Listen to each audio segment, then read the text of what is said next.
Hi guys, I've not made a video in a while because we actually lost our grandmother a while ago. So yeah, I haven't really been in the sort of space to make videos very much. It's been like a tough time for the family and yeah, so that's kind of why I've been away. So there's a Doctor Who review video that I've edited, which we made before. Me and Dan made it before she died, and then she died after we'd made it, and it just like felt a bit much to edit, like, because I'm trying to get back on track with my course as well. So I don't know, it's weird, isn't it? Like, bereavement is a strange thing. Anyway, that's not what this video is about. But yeah, that's why I've kind of not been around too much. And if I have been someone who has said I'll get back to you on something and I haven't, I'm so sorry.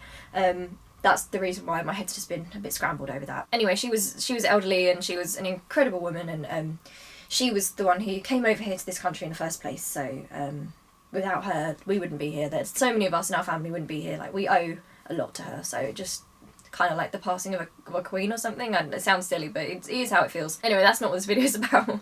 Right, so I'm making this video because this is something I wanted to talk about back in my usual vein of stuff that I talk about, which is fandom and politics and different social issues. And again, apologies if I'm not being totally articulate. My head's still a little bit mashed. But yeah, so This is not a call out video, by the way. This is not a call out video. It's like it's a problem I've seen, like, quite generally as well. So I don't mean to like call anyone out in particular.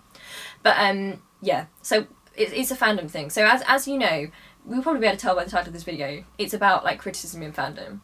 And this is something which has always been odd to me. Maybe because growing up, something that my brother and Dad and I have always had, is we've never had that instinctive, like, reverence for authority. Like, we don't automatically respect authority figures, and in some ways that gets you into trouble. Certainly got me into trouble when I was at school a bit, but I didn't use it for too much bad. But anyway, I think it's a good skill that we have, and I'm glad we have it. And I think some of the great thinkers do have that in them, you know, the ability to question authority, like, not to just go along with the established, you know, go along with it because you're supposed to or because it's the thing to believe. We're both people who question stuff quite a lot. And also that's something that's quite interesting to me in my feminism as well. Because a lot of the time people will say, oh, you know, you're just a feminist, like, who goes along with a cult, you know, the idea of feminism as a cult. And do you know what? There are feminists who do not, I'd say feminists who aren't intersectional, yeah, like, maybe don't think deeper into issues, but I'm actually a sort of person who questions stuff all the time, so I've always felt a little bit put out by that, because my brain never stops. Like, I second guess my own thoughts all the time. Like, I'm always thinking around that. Like, my dad's always like, think deeper, darling, think deeper, so that's what I do. No, but that's just something I've grown up with, and I think that's why I like media, literature and art. So at school my favourite lessons were art and English, and also history, and I think that's because I like to engage with stories. And I think part of why I'm obviously doing an English Lit degree, which ends in May actually, which is quite scary. It's been a while. I've done that from home because of my mental health issues I had, so I'm really proud to have done it as well. Study with the Open University if you're in a similar situation, because it's great, honestly. But I love English Lit, and one of the best things I like about it is, like, literary criticism. So at the moment what we're actually looking at is specifically critics. So we will study like a novel or a work, and then we have to go and look at different critics at the time, and critics just from the point it was written to now, to compare and contrast, to see, you know, what different groups made of it, like the diversity of thought. And I love that personally. I know loads of people at school hated that, but I've always absolutely loved it. And I think that's why I also love history, because it's the same thing with, like, historical figures and movements. I like to read those kind of critical thoughts. And with art, of course, like, you can't enjoy something like art really truly, I don't think, if you're not someone who questions, because you don't all look at a picture the same, right? When you go to a gallery, you're not like, this is the, well, some people do. you're not like, this is good art because we've been told it's good art, like, let's go and look at it. And I guess some people do that. But really, you're going because you want to see different styles, and you want to be kind of tested, and you want to look at a picture and be able to say to the person you're with afterwards, like, what did you take from that? Like, how did it make you feel? Like, what was your interpretation? And the same with music. It's all those creative things. Like, I love that, listening to a piece of classical music and then sitting there and saying, like, what did you feel? Like, what did you make of that? And music crit as well. I love that. And it's strange because I'm someone who writes music. So, like, I write music all the time, and some people like my music, some people don't. And it's never bothered me if people like it or not, really, because your music is your own style, you know, and as long as you're comfortable with it, that's fine. Like, especially mine, which is a bit medieval kind of stuff. I don't know how to describe it. Links will be in the description box, by the way, to my music if you don't. I'm sure you already know about that if you follow me, but anyway, yeah, so I do that on the side, sort of, just for fun and for my mental health, and I enjoy it. Yeah, obviously it's not for everyone, and I wouldn't want it to be for everyone. I feel like that kind of takes the actual joy of art or looking at something creative away, because the whole fun is in the diversity of opinion. So this is where I'm getting to. So now I'm going to talk about fandom and critiquing fandom, and this is something which I've thought about for a long time, because that's the place I've come from anyway, so let me just explain that. And also, as someone who is like bisexual and biracial and has had mental health issues in my life, I automatically have always kind of felt like questioning the norm, because I haven't been the norm. Like, I've always been kind of considered a bit of an outsider in that respect, and obviously you go through life differently because of, you know, those different aspects of yourself, so you might be less inclined to automatically go along with the status quo, because that status quo has naturally been, you know, positioned against you and your family or people like you. Anyway, so I obviously came to prominence, and that's weird to say, but yeah, when I first started writing like critique and stuff, it was during Stephen Moffat's era of Doctor Who, and this has got me into endless trouble since, and I don't regret a thing. I don't regret a thing at all. I found it very sexist at the time. I still do find it sexist, and I think it's important. I think it was very important, especially at the time, that people who had an issue with that put that out there, like in an articulate sense, like in a like a concrete kind of like review crit sense, something that can be looked back on. Because something I hate with media which is offensive is when people get away with it, because later on people will say, oh, but it was of the time. But I don't actually agree with that. And if you look back in history, a lot of the time when they say that, that's not true. There were people always like pushing against those bad things. It's just that they like to blanket it and be like, oh, it was fine, it was just the time period. No, it's not the time period. Anyway, so I wrote a load of Moffat critique, and yeah, so the story with that is, so I really enjoyed writing that, and it felt very cathartic to do that, because it was something quite... I hated the fact that my favourite show was having sexism in it. And not just like little moments of sexism, like I feel like it got worse and actually became like something that was thematic, so it became less easy to ignore. Like, you can ignore something which is occasionally sexist. I feel like a lot of writers have like the occasional sexist moments or tropes, but when it actually becomes part of, for example, the character development and the arcs and the ongoing storylines, it's something you can't really step away from too much. Anyway, that killed my enjoyment, and I went through a stage where I was so angry, because you know how much I love Doctor Who. I love it, and I think that it should be for everyone. Phone's ringing, but I'm just going to ignore it for now. Sorry to whoever's calling, I'm going to grab it. But I am on one. On one. But yeah, I make no, you know, I don't take any of that back, because I think that was important. I'm actually very proud of the work I did then, and I'm very happy about it, and it's also got me into...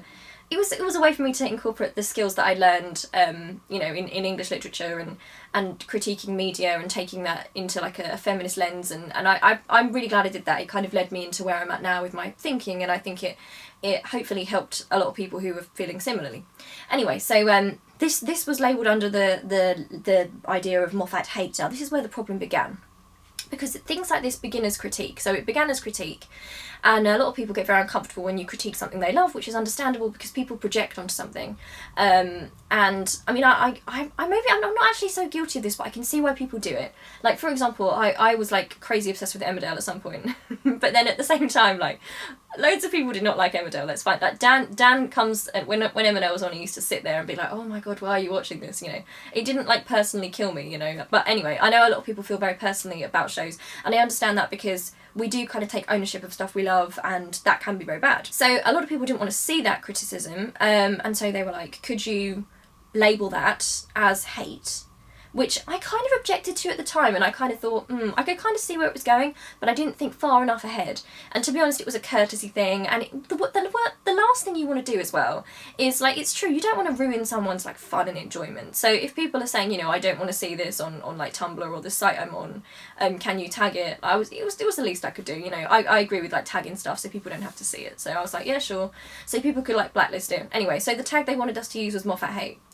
Therefore, we fell into the trap, because then it became known as, like, because that was the name, it was like, oh, it's a hate group. And as you see a lot of times through history, in fact, with people who bring up like social injustices, and I should have spotted it sooner, but I didn't, because I was too busy thinking like, okay, I want to be like kind and like considerate to people and that kind of thing. So yeah, anyway, so that was like that was when I first noticed the idea of like having criticism being conflated with hate.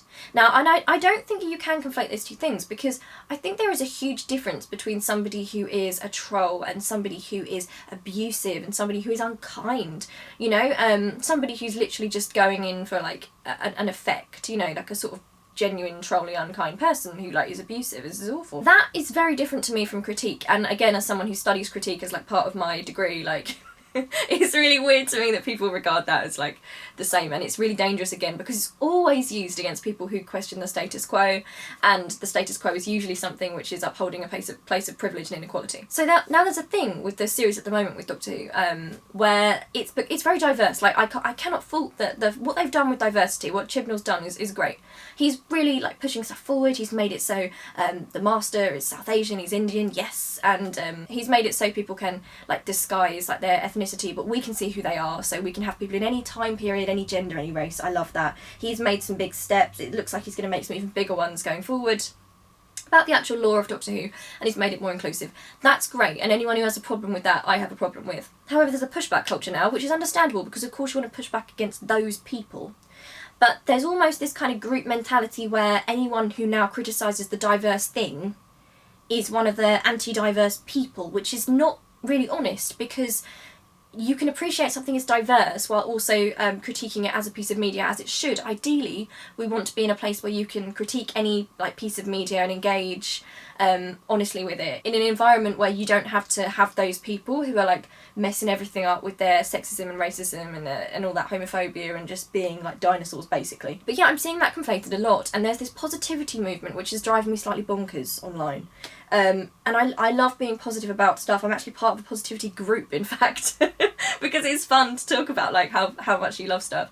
But when it comes to a point where anyone criticising the thing is regarded as like upsetting or aggressive or hateful or someone who should stop watching, that is the death of intellectualism, my friends. Like that is so, like, it's silly, is what I'll say. Like, there's more I could say. It's silly. It doesn't make sense. Actually think about it. Imagine being in a book club and you all read a book and you discuss a book, and the whole point is that you discuss what you liked and what you didn't like, but you get chucked out of the book club if you're like, oh, I didn't really like Wuthering Heights because I thought the dialogue was shit. Anyway, this is something that as well, I think it also links to position in fandom in terms of like your privilege level. I'm throwing out a lot of words here. I hope I'm explaining it okay. I talk about this kind of stuff a lot, so hopefully you're on the sort of wavelength that I'm on here.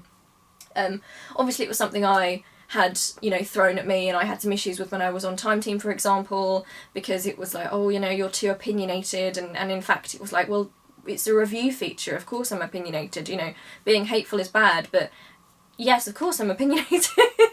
And I also think the people that are very opinionated, it also comes from their whole diverse background as well, so the whole idea of that being diverse, and then to like kind of box views and stuff it was iffy for me anyway. I made another video on that.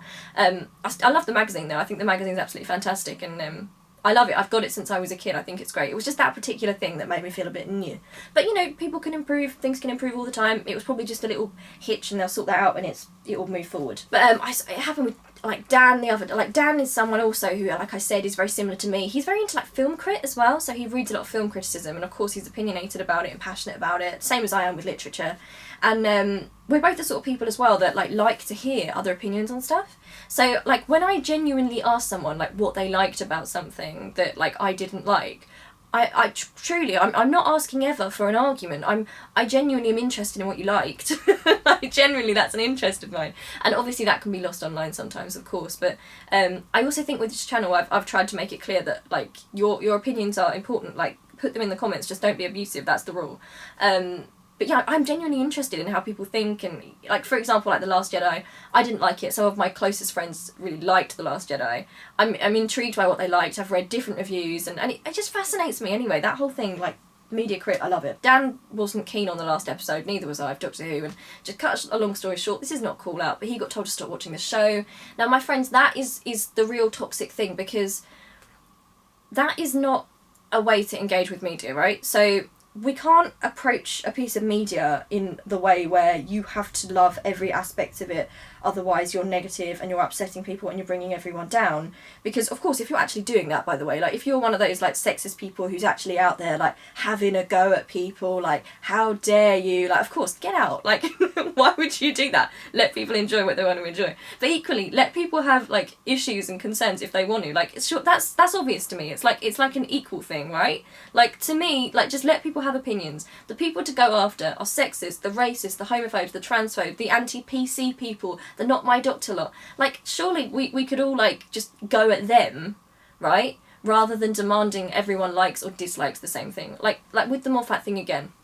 Can't stand so much of the Moffat era because of the sexist tones in it and everything. Parts of it I like, but because of that, yet a lot of my friends like the Moffat era a lot.